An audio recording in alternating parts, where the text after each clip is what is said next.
Well, good morning and welcome to a rather earlier edition of Elevenses Normal. I'm Kevin Williams of Survival Skills Rider Training, and this is my twice weekly webcast. It's show number 362. It's Wednesday, 30th of August, which means it's the last show of the summer season. Autumn, sadly, is literally just around the corner. What have I got for you today? Fairly stuffed show. We'll be looking again, I'm afraid, at the London ULEZ zone. It turns out now that the signs used may not actually be lawful. New bi-directional speed cameras are likely to be rolled out across the country. It looks like they're coming to London after a trial proved successful. We'll talk about those. Canada has closed a bizarre, what they called the Vermont loophole, which allowed anybody to register a vehicle in their own name. Weird rule. Why would you take a motorcycle on a subway? Well, somebody did in New York City, and a drone flyer has been fined for flying a drone, oddly enough, at the Manx TT. We'll have a look at two electric motorcycle ranges. One I would ride, the other I definitely wouldn't touch with a barge pole. I'd be interested to know what you think about that as well. And finally, we'll be looking at today's in-depth piece. It's a lack of skill that's actually hard to hide. You can fudge most things, but you can't fudge a lack of low-speed control. So stay tuned for that at the end of the show. Don't forget, if you've got any comments, any questions, anything you want to ask, do drop me a line and I will try to get back to you during the show if I possibly can. If not, after the show. Might be a bit late today because the reason I'm starting early is I'm out for lunch with some friends from America later. So do drop me a line. Always happy to hear what you have to say about any of the items on the show. And Christine has looked in. Good morning to you, Christine. Nice to see you. Right, okay, so on with the first piece of news. Right, so what have we got to talk about? Well, I'll just get to the right bit of the notes. Now, unless you've been under a rock somewhere, you're bound to know about the London ULEZ ultra-low emission zone, and things really aren't going very smoothly for Transport for London and getting it expanded. Now, in case you hadn't noticed, that went live on Tuesday. It doubles the size of the zone to include all of Outer London. And it brings in a huge number of people who have previously not been affected. Now, what it means basically is if you drive into London, it's effectively anywhere pretty much inside the M25 now. Older, more polluting vehicles will have to pay money to get in and out of that zone. So what's been going wrong for TfL? Well, first of all, TfL provides an online service to check whether vehicles actually comply with the emission standards required to enter the zone for nothing. Now, the website itself has been up for years, but it seems that many drivers in the outer London area left it until yesterday to check the first day of operation of the extended zone, and as a result the website suffered under the load, and it's been variously reported that users got an error message, a message saying that their access to their service had been blocked by security systems, or that the inquiry had been sent to a queue. Now, later on, it seems a new tool was added to the website which basically says the site was busier than usual, and it showed a waiting time in minutes as to how long you'd be waiting to get to the information you wanted to see. Okay, now that's predictable really in some ways, I guess, if everybody leaves it to the last moment. A second problem that TfL definitely have is that cameras are being vandalised. One group claims to have cut the wires to over 300 cameras. But the third problem could be the most serious of the lot. And this is a ruling in a court that the earlier low emission zone signs are not authorised and lawful. Now, this happened after a driver appealed after he ran up fines of £11,500. And what he was doing was driving a company truck backwards and forwards to a depot in Harefield, which is in West London. And he took that to a tribunal. Now the tribunal has just ruled in his favour and said these older signs are not lawful or authorised. Now Nick Freeman, he's the motoring lawyer you probably know as Mr. Loophole, and he explained that Noel Wilcox's victory is not binding on other courts, but that he believes the case can be used by other drivers who've been hit with penalties and fines to appeal.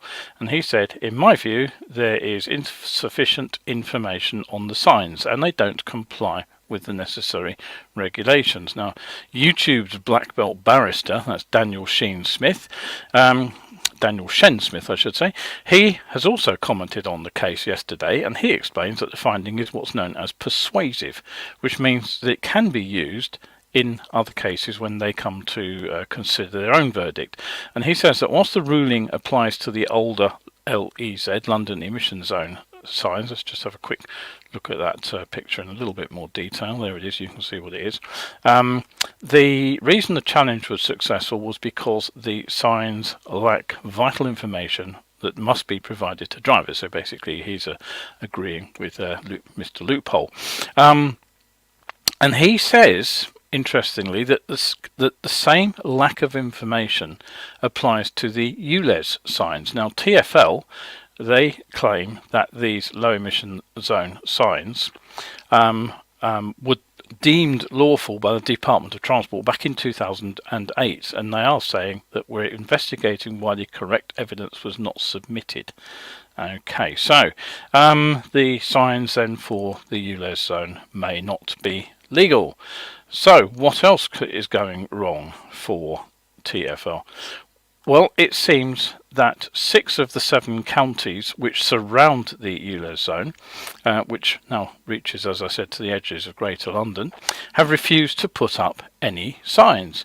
And that could make things even more complicated, since drivers will be entering the ULEZ zone without any warning before they're actually inside it. And that will leave drivers with a potential route to appeal the fines, believes the black belt barrister. Now, before I leave the topic, and I do apologise actually, because I try not to descend into politics too often on this show, I must remind everyone yet again that the current Tory presentation of the ULEZ charge as Sadiq Khan's war on motorists is factually incorrect. For example, Transport Minister Mark Harper told GB News on Tuesday, it's not about air pollution, it's about a money-raising exercise, and this is absolutely not the time to be putting all these costs on hard-pressed and hard-working Londoners and those in the area outside London. Now, Prime Minister Rishi Sunak has made much the same claim, and as I've pointed out since 2020, when TfL ran into operating difficulties during COVID and needed a cash bailout, it was actually the Department for Transport that urged the Mayor to extend the city's congestion charge to raise revenue. Sadiq Khan, in fact, finally said on Tuesday in his defence, if this was about making money, I'd have acceded to the demand from the government to expand the congestion charge much wider than it currently is. That would have been a cash grab, but I said no. Remember, the congestion charge would apply to every single vehicle entering the zone. As it is, the ULEZ zone applies only to older vehicles that don't meet current emission standards. So this was actually a reference by Sadiq Khan to a letter from October 2020 written by Grant Shapps, who was then the Transport Secretary. The letter revealed that in return for central government funding for TfL to provide essential services to key workers during COVID, Shapps in fact did urge Khan to maximise income from the low emission zone, make a separate and longer standing charge for heavily polluting commercial vehicles, and to extend the congestion charge, that levy on nearly all vehicles in London at busy times. So that story will run and run and run. I'm absolutely sure about that. Right, okay, on to the second story today then. There is actually rather less room for confusion when we go past a speed camera, and right now the days of rolling smugly past a speed camera pointing the other way are probably over. After a successful trial in Devon and Cornwall, where over 3,000 motorists were caught in just a few days, new cameras which take photos in both directions are likely to be rolled out across the country, and it seems that London is going to be the first place to experience these new two-way cameras. Now let me just zoom in on that photo a little bit more for you so you can see what you're looking at. There is the thing.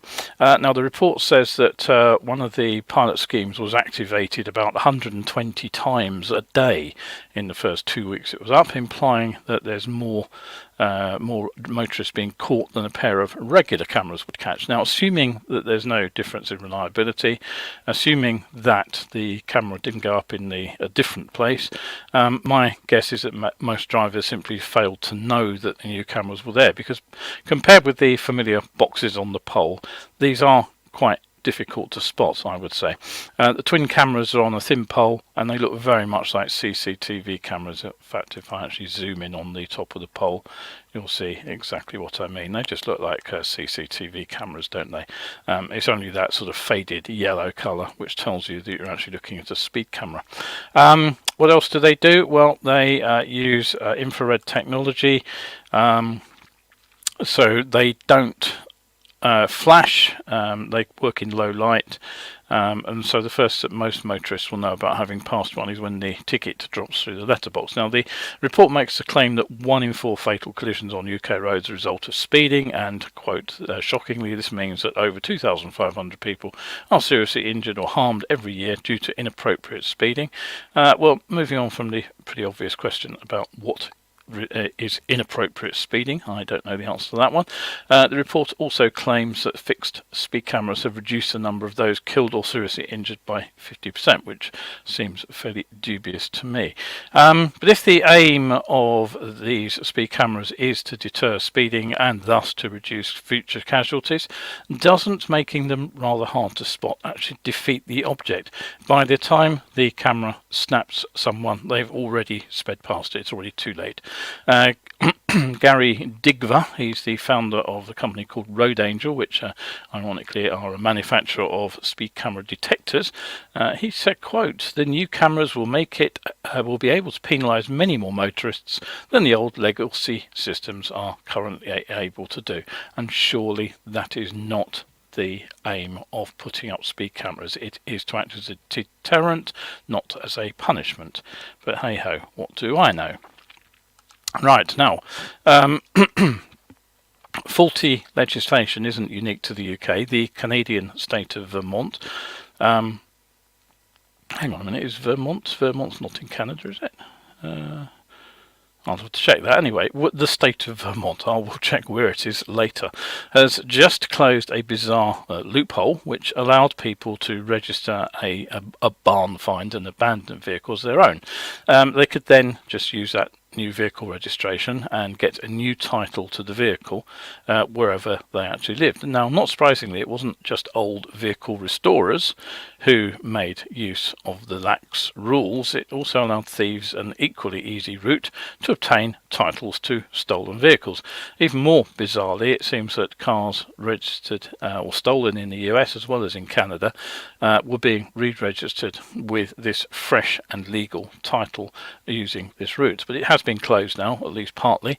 As of July 1st, out-of-state residents or those who do not have an established relationship with the state of Vermont, such as living in a neighbouring state and working at a business address in Vermont or something similar, will now have to go through additional steps to presumably to prove their identity and their title to the vehicle if they want to obtain that vehicle title in Vermont.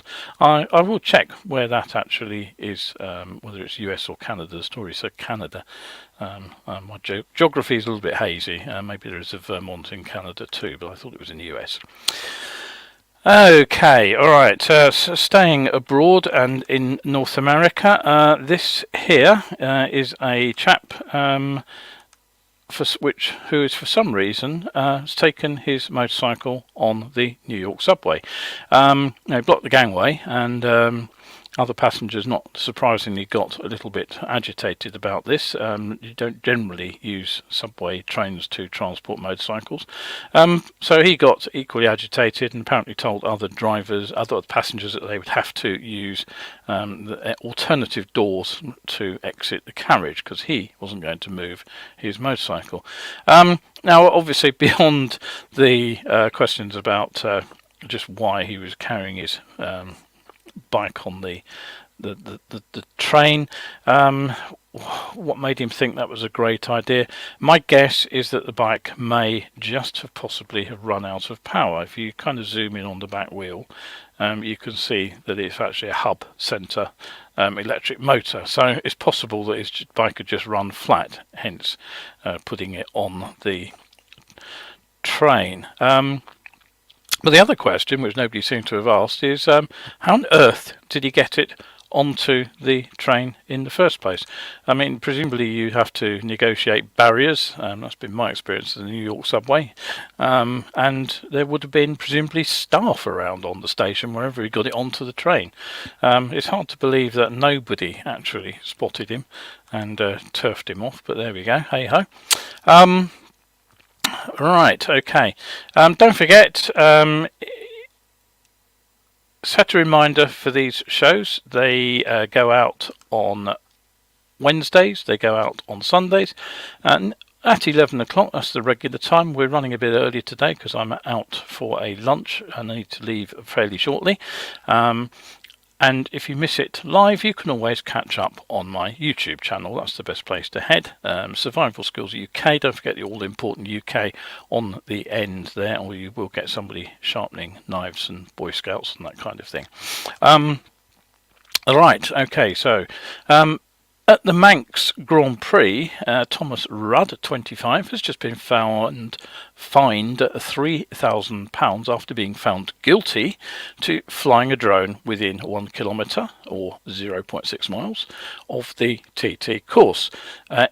Drone flying over the road is banned during qualifying and race periods. Now, he was seen flying the craft near Bluff Bridge on Sunday during the Manx Grand Prix. It was just shortly before the start of the senior Manx race, and the road, of course, was actually closed there for that final event of the day. Now, a spectator took a photograph of the person operating the drone. That was passed to police. Police went to investigate and they found him sitting in the driver's seat of a car, and they found the drone in a bag. That was confiscated. He claimed he'd flown the drone more than 1,000 meters from the course, but the footage showed it was actually within about 200 meters. So he claimed that he had no idea what he was doing was illegal. Deputy High Sheriff Rachel Braidwood said that not being aware it was an offence was no excuse, and that the use of drones in forbidden areas could lead to disaster. So he was also fined, he was also ordered to pay £125 in court costs. Right, okay, let's move on rapidly and have a look at some motorcycles. Now, one of the things I kind of think is that many of the designers of electric motorcycles, let me just readjust my position slightly, have made a big mistake in designing them to look anything unlike a conventional motorcycle. And this is actually the route taken by Ola Electric. They have produced a range of fairly conventional looking scooters, but they've just announced some electric motorcycles. I'll just give you that picture a bit zoomed in again so you can get a slightly closer look. I'll look at them in a bit more detail in the next show, but they call these the future of motorcycling, and frankly I think they all look pretty darn hideous. Let's just kind of zoom in a little bit on the end one there. I have no idea what that's supposed to be. It's just kind of ghastly, and the bike next to it, if that's supposed to be an adventure bike, I really don't want to know. I mean, they just are, I think, well, just look at them. Nasty. Anyway, here's a question for you. Would you ride an electric motorcycle that looks like this? I would. This is the QJ motor. It's the OAO Pro. Now, it's a Chinese manufactured bike. It was originally shown at the Milan show last year as the QJ Motor RX, but the bike has been upgraded with a longer range, and for that reason it has been renamed. Now, the mid-mounted electric motor has a peak output of 10 kilowatts, which is 14 horsepower, nominal output of 5 kilowatts or 7 horsepower. So the bike should be at a top 70 miles per hour, I would guess, which means it's roughly equivalent to the 125cc ICE bikes we're more familiar with. So it should be learner legal, I would have thought. Now, the concept model itself has had a range of just 120 kilometers, 75 miles. The new OAO Pro gets a 6.5 kilowatt hour battery, and it can now top 170 kilometers. So that's fairly, about 40% increase in range. So it takes it up to about 106 miles. Though presumably I would say that is the usually the sort of the mixed cycle, or possibly even the city cycle. So I expect considerably less than that if you're running it flat out. Now, interestingly, QJ are said to have tried to preserve the riding experience of an internal combustion powered sport bike, because what they've done is they've incorporated a 4-speed manual transmission. I suspect that also allows them to make the motor smaller. Now, it's not a fully fledged sport bike replacement by any stretch of the imagination, but it would make a rather nifty learner bike, or certainly a short range commuter, sort of in and out of town centres and things. No word on the price or whether we're likely to see it in Europe just yet, but I do like the look of that particular machine. Right, okay, on to the final section of today's show, and this is the skills element that I talk about from time to time. And basically, if there's one element to our riding that is really hard to disguise when we're not very good at it, it is slow control, and slow riding on tight turns in particular. And unfortunately, this particular rider on the Stelvio got caught on camera wobbling his way round these bends, these hairpin bends. There he is, and you can see him on his Ducati with his feet down, paddling around the corners. So what went wrong for this guy? Well, let's just start with the obvious. 2 wheels don't balance themselves, 4 wheels do. That means when we're riding slowly, how wobbly our progress is largely depends on how well we apply some relatively straightforward techniques. And a fair amount of time is actually spent on developing slow riding in compulsory basic training, and then later on for the Mod 1 part of the bike test. It still seems to leave riders lacking confidence when they actually get out on the road. So why do so many riders struggle? Well, here are some thoughts. The first thing I would say is forget the cones and remember the skills. Now, as a basic instructor, I spent more than a decade teaching new riders slow controls.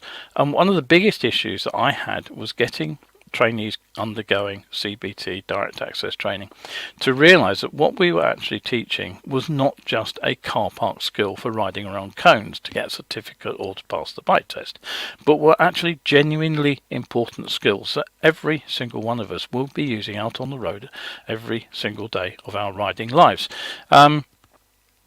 It's good, slow control skills that allows us to maneuver the bike in all sorts of confined spaces, tight turns on the road, like when we turn in and out of narrow side roads, when we go round the back of a mini roundabout to turn right, for example, when we're maneuvering around parked cars, filtering, when we're dodging potholes, even when we're riding round hairpin bends on a holiday trip to the mountains. Now, getting it right from the off is pretty vital, so it is important to have listened to what your CBT or your direct access instructor was telling you. So what I'll talk about today really are some extra hints, because a lot of this, I'm afraid, does tend to get missed or forgotten in the rush to cover the entire starter syllabus. And then one of the real problems is that it gets lost as a learner skill. More experienced riders, you probably heard this horrible expression, forget what you learned, that was just to pass the test. No, it wasn't. It was to learn to ride and survive on the road. So, some tips. First thing I would say is remember that slow riding is not about riding very slowly. Now, possibly this is the most difficult concept to get over to new riders, and particularly those used to driving cars, that it is possible to go too slowly when trying to use slow control. When you think about it, the reason is fairly obvious. Now, a moving or stationary, a car is statically balanced. It has a wheel at each corner, left alone by the driver. It just sits there. But with only two wheels, a motorcycle relies on movement for dynamic balance, and the slower the machine goes, the less stability, the less dynamic balance it actually has. Stop, and the bike simply falls over. So here's your first exercise, and if you don't have a motorcycle to hand, or if you don't want to practice on your big bike, try it on a bicycle. Now, before anything else, if you are using a motorcycle, do remind yourself of how to use slow control. Remember, what you do is you set the throttle and you slip the clutch so that the engine is pulling but not driving uncontrollably with just the throttle operating the back wheel. You have the clutch on the biting point and you set the throttle, and what you do then is you use the rear brake to control your speed. That's what you would have been taught on basic training. So if you want to slow down, you tread very gently on the rear brake, a little bit harder, bike will slow. If you want to go a little bit faster, you ease the rear brake off a little, but the rear brake becomes your speed control. If you're out of practice with that, what I would say is work on it in a straight line. Pull away, get the bike up to speed, and then practice speeding up, slowing down, speeding up and stopping. Then do it again. Pull away, speed up, slow down, speed up, stop. And once you get the hang of that, you get the clutch and the throttle set, as I say, and then only use the rear brake to slow the bike down. Now next, once you're happy with your slow control, ride in a straight line at around 10 miles per hour.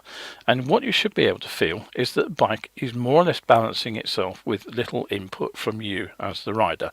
Remember your posture, try to keep the weight off the bars, make those elbows nice and floppy, and you should be able to feel the bike doing its thing. Now, start to slow down, and as I said, the best way to do this is to use the rear brake. On the motorcycle, you'll find that as the speed starts to drop down into those single figures, miles per hour, the bike will start to wander off the straight line that you wanted it to ride in, and you're actually going to have to work the steering a little bit from side to side to keep it going straight. And even the bicycle will get slower. As you get slower, it will get more difficult to ride.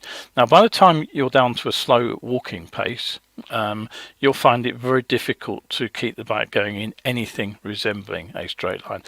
A brisk walking pace is about as slow as we can reasonably go and still go in a straight line. So the big problem is if we try to ride more slowly, it takes our attention away from other tasks, like looking for hazards, but it also means that we can't actually steer the bike accurately. So once we're into that sort of wobble zone, we are going too slowly. So the answer is that we ride either side of it. We either stop and put our feet down, or we ride at a brisk walking pace minimum, and that way we don't get stuck in that sort of wobble zone.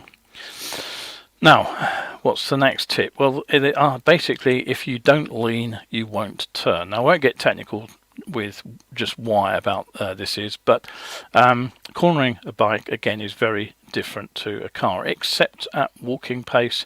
When you're wobbling round a corner like that rider that we've just seen on the Stelvio, though, unless you're going so slowly when you turn the bars into the corner and just paddle it round, the bike must lean over to get round the bend.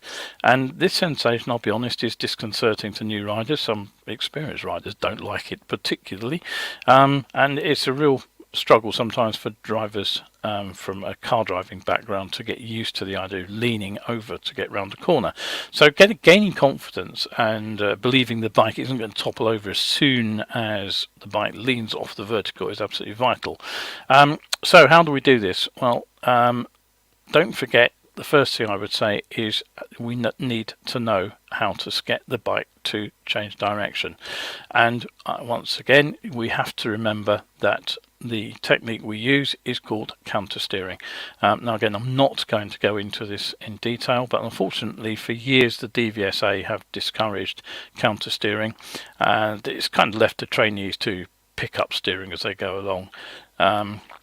You know, some novices do manage quite well, but quite a few have big issues and never ever manage to get the bike to turn. So how do we change direction?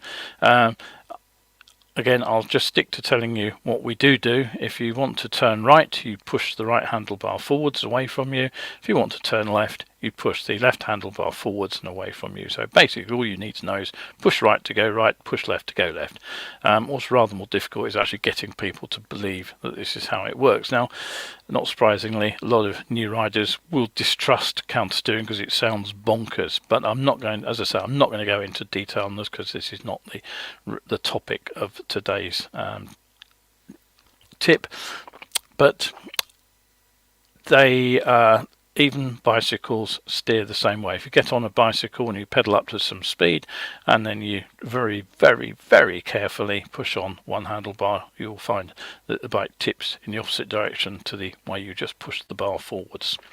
The easiest way to practice this is in a slalom.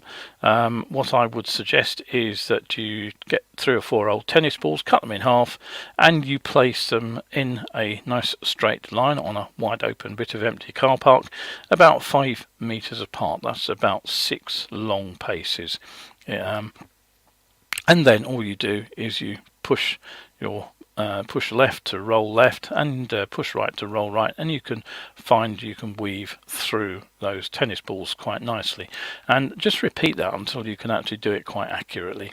So that's the missing skill, counter steering. Now you know how to get around corners. All you have to remember is push left, go left, push right, go right. Simple. Now for a tight bend, what do you do next? Well, you don't ride more slowly, you add more lean. Remember, we've just talked about how we get the bike to turn a corner. Well, it has to lean to turn a corner, so what we're doing when we're counter steering is we're actually making the bike lean over. So what we have to do is try to avoid this catch-22. Going too slowly makes the bike feel unstable, so we are reluctant to lean, and because we're reluctant to lean, the bike won't go around a corner either, so we try to slow down even more, and then the bike becomes even less stable. That is the catch-22 that a lot of riders fall into when they're figuring out how to deal with something like this mountain pass. So the trick is to keep the speed up to the point where it feels stable, which we remember we can practice in a straight line, and then use steering to get the bike around the turn. So this is my third exercise, and you will need plenty of space for this. A very big corner of a nice empty car park is ideal. Ride in a figure of 8, and the trick is to start big and relatively fast. Most people who learn figure of 8, they start slow and they try to do it very tight right off from the off, and it becomes a real issue. So don't do it that way, do it the other way around. Start big, start fast. I would say 20 miles per hour is actually a good speed to do this on. Now at that speed the bike is well balanced, and it will be easy to use counter steering to get you round the figure of 8. Again, all you need is a couple of those tennis balls cut in half, and pop those in the middle, and just try to make your figure of 8 nice and symmetrical. The tricky bit is actually remembering where the balls are. What tends to happen is the figure of 8 gets very deformed as people lose sight of where they are. There's more on my website on how to do figure of 8s, but for the moment, just the basics here. Keep the speed up, and as you keep the speed up, just try tightening the figure of 8 a little bit more. Now, how do you do that? You counter steer, you lean the bike over more.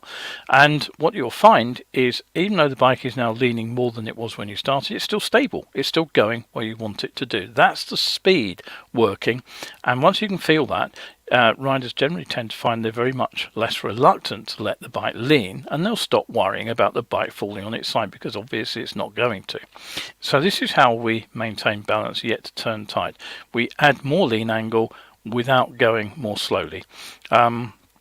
Eventually, as you get more confident with this, you can start to stack speed. But the moment the bike starts to feel the least bit unstable, the least bit wobbly, you need to get the speed back up again and add a bit more lean angle. You know, I've seen demos of people years ago doing figure of 8s, grinding the foot pegs on a VFR 800. That was fairly impressive. So that basically is enough for today and should be enough to get you around a hairpin bend without having to paddle around it in the style of the rider in the picture there. So rounding up, slow control relies on 3 elements: understanding that the bike moves off the vertical via counter steering, understanding that the bike needs some speed to maintain its balance, and putting it all together, understanding that tighter turns are made by leaning more and not slowing down. Once you figure that out, then you'll get the confidence to be able to cope with something like the hairpin bend that you're looking at. Now, if you are worried about dropping your motorcycle, it really does come down to practicing riding these exercises and making them easy to start with. If you've got a bicycle, try it on the bicycle. Doesn't hurt. Last thing, you don't need to spend hours working on this. People go off to car parks and they spend an hour or 2 hours working on slow control. You really don't need to do that, and in fact it's counterproductive. The best way to deal with this is find a corner of an empty car park that you know is going to be empty. Sunday afternoons, local supermarket after everybody's gone home are ideal, and just spend 5 or 10 minutes working on these exercises. That's all you need. More than that, you'll start to get tired. Just go in there, just spend a couple of minutes working on it and away again. That way you won't attract the security either. At a pinch, you could use a wide empty road, maybe an industrial estate, maybe there's a small roundabout that you can play on, but obviously if you're using a public road, do keep an eye on the mirrors and watch out for other traffic. And if you are using a car park, as I say, keep well away from other vehicles. Trust me, riding hairpins is not difficult, but it's a lack of proficiency that can make it feel like it is. So, a few minutes work sorting out your slow riding, and it will really pay back in huge dividends when you actually get out there on the road and you want to do something like ride around the Pyrenees or the Alps. Right, if you want to watch the video, I will embarrass the poor guy in the photo even more. I've got a bunch of comments I forgot to comment about. Here's the Twitter post with the full video on. Right, so yeah, Aaron, who says bikes need to look like conventional bikes. Yes, that's referring back to the electric motorcycle story. He says the second one's looking awesome, and I agree with that one. Martin, he says, I don't care about looks of a bike. It's the least important buying criterion. Well, I confess to owning a CX500, so what do I know, Martin? Martin says speed, weight, range are important for me, especially weight, since my back's not great and I fall off it a lot riding off-road. Yes, okay, fair point. I mean, horses for courses, really, isn't it? But I do like a bike to look a bit like a motorcycle. Aaron says gyros, all about gyros. Right, okay. He says let's try and work on stuff we aren't conscious of. You need to understand it, perfect it. Sadly, the only thing counter about counter steering is that it's counterintuitive to those who don't understand it. Yeah, absolutely. I would definitely agree with that. And he also says little bit is often better than a lot frequently. So yeah, he's working from the same hymn book that I've been talking to you from this morning. Right, so that does bring us pretty much to the end of the show. I will just finish up by reminding you that my coffee page is open for contributions. If you do want to, if you have enjoyed the show, if you have found useful things about it, please tell people about the show itself, tell people about the YouTube link, and let them know. And if you found it useful, why not buy me a cuppa. Now, right now I have a subscriber special running on my coffee page, which is a downloadable copy of my Mag Columns paperback. It's just £5. If you become a subscriber for £3 a month, then you can download the paperback for another £5. Now, remember, it is your support that helps keep these shows coming, and you'll get 1,000 better biking articles, plus for a one-off payment, a month's access to those, or if you become a regular subscriber, you get access to even more content as well as various special offers. And of course, if you do have a riding problem of your own, you can also commission me to look into it, and I will make you some suggestions on how to improve your riding. So pop over, do have a look at my Ko-fi page and see what you can get out of it. Plenty of free stuff over there, I should say, as well. And finally, thank you, Aaron. That's very kind of you to say. I will enjoy my lunch. I certainly hope so. If you're out there today, it's looking like a fairly nice day here in the south of England at the moment. But do be aware it's peak hurricane season in the Atlantic, and it looks like at least one big hurricane is headed our way, and it is going to impact our weather, which is looking a bit unpredictable later this week. So do keep an eye on the weather forecast if you are out there on your bike, and stay shiny side up. Thanks once again for looking in. Always appreciate seeing you and getting your comments. So thanks once again, and see you on Sunday.